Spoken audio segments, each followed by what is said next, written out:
Hi friends, welcome back to my channel.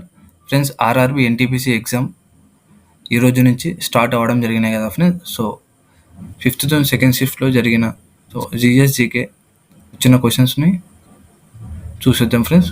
So ఈ షిఫ్ట్కి సంబంధించిన మీకు క్వశ్చన్స్ కావాలంటే ఫ్రెండ్స్, నేను టెలిగ్రామ్లో ఈ పీడిఎఫ్ని అప్లోడ్ చేయడం జరుగుతుంది. సో అందరూ అక్కడ జాయిన్ అవ్వండి ఫ్రెండ్స్.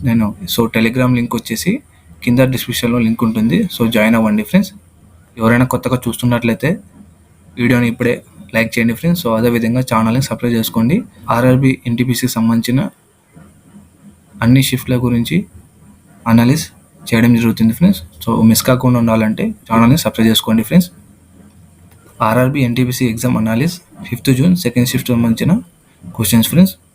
సో ఫస్ట్ క్వశ్చన్ చూసుకుంటే, సో ఒకటో ప్రశ్న ఫ్రెండ్స్, 2019లో ప్రతి 1000 పుట్టిన వారిలో మరణించే సంఖ్య ఎంత?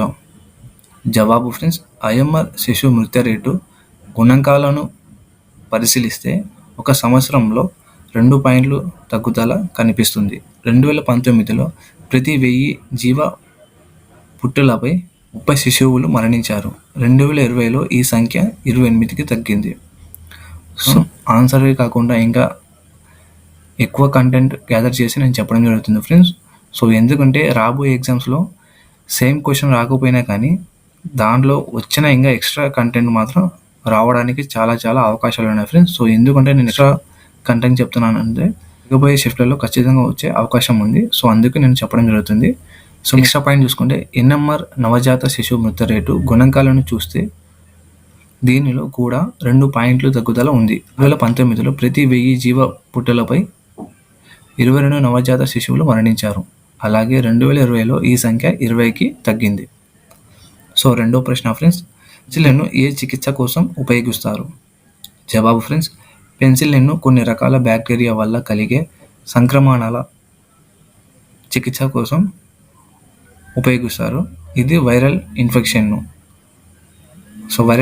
కోసం ఉపయోగిస్తారు ఫ్రెండ్స్. ఉదాహరణకు జలుబు మరియు ఫ్లూపై పనిచేయదు ఫ్రెండ్స్. ఇది పెన్సిలిన్ అనేక రకాల బ్యాక్టీరియా సంక్రమణాలపై ప్రభావవంతంగా పనిచేస్తుంది. అయితే బ్యాక్టీరియా పెన్సిలిన్కు ప్రతిఘటన రెసిస్టెన్స్ చూపితే అంటే అది దీనికి అత్యంత సున్నితంగా సస్టైనబుల్గా లేకపోతే ఇది పనిచేయదు ఫ్రెండ్స్.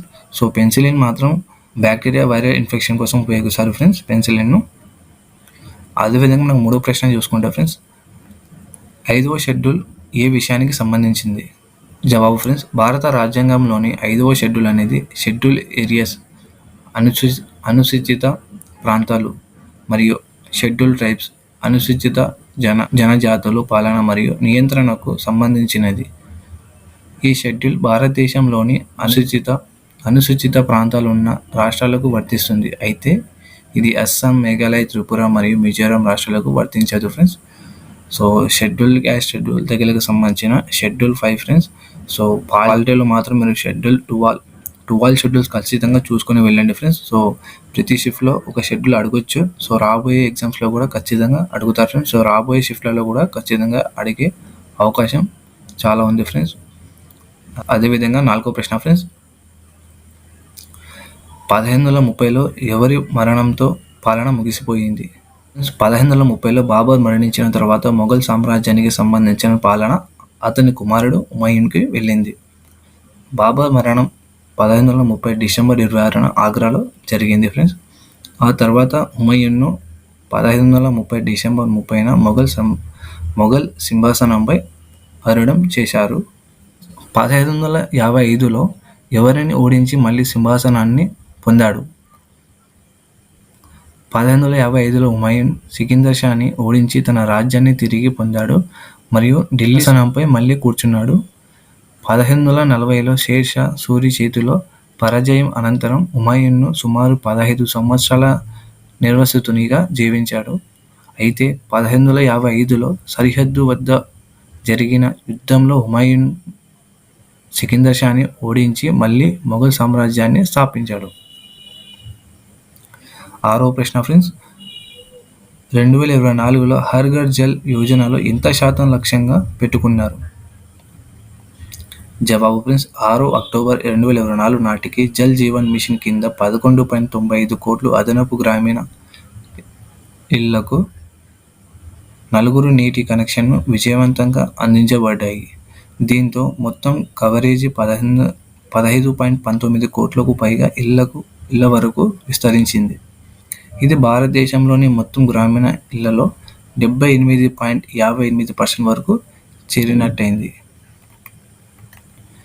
7వ ప్రశ్న ఫ్రెండ్స్, CPU పని ఏమిటి? CPU యొక్క ముఖ్యమైన పని కంప్యూటర్ను నడిపించే ఆదేశాలను అమలు చేయడం మరియు డేటాపై కార్యాచరణ చేయడం. ఇది కంప్యూటర్కు మెదడు లాంటిది. ఇది ప్రోగ్రామ్లు మరియు డేటాను ప్రాసెస్ చేస్తుంది మరియు అవసరమైన లెక్కలు నిర్వహిస్తుంది.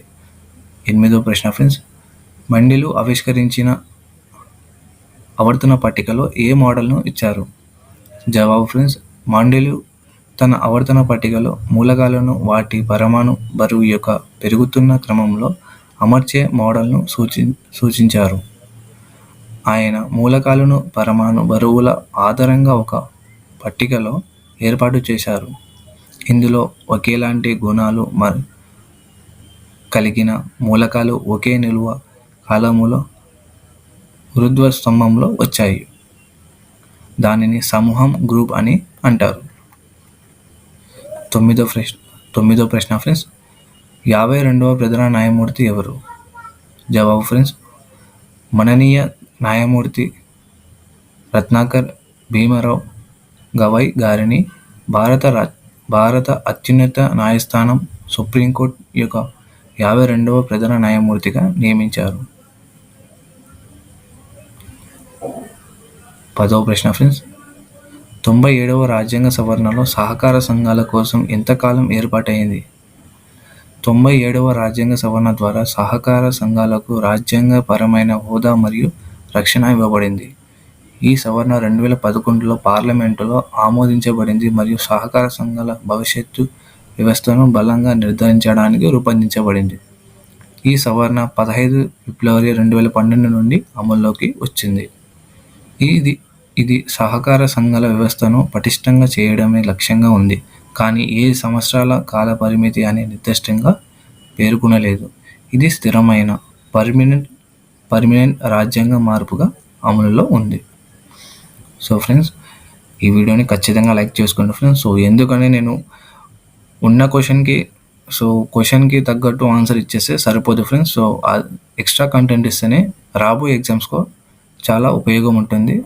సో ఇంత కంటెంట్ చెప్తున్నాం కాబట్టి ఖచ్చితంగా వీడియోని లైక్ చేయడం మాత్రం మర్చిపోదు ఫ్రెండ్స్. సో మీ యొక్క ఫ్రెండ్స్కు కూడా షేర్ చేయండి ఫ్రెండ్స్. 11వ ప్రశ్న ఫ్రెండ్స్, మహానది నది పొడవు ఎంత? మహానది నది భారతీయ ఉపఖండంలో ఒక ప్రధాన నది.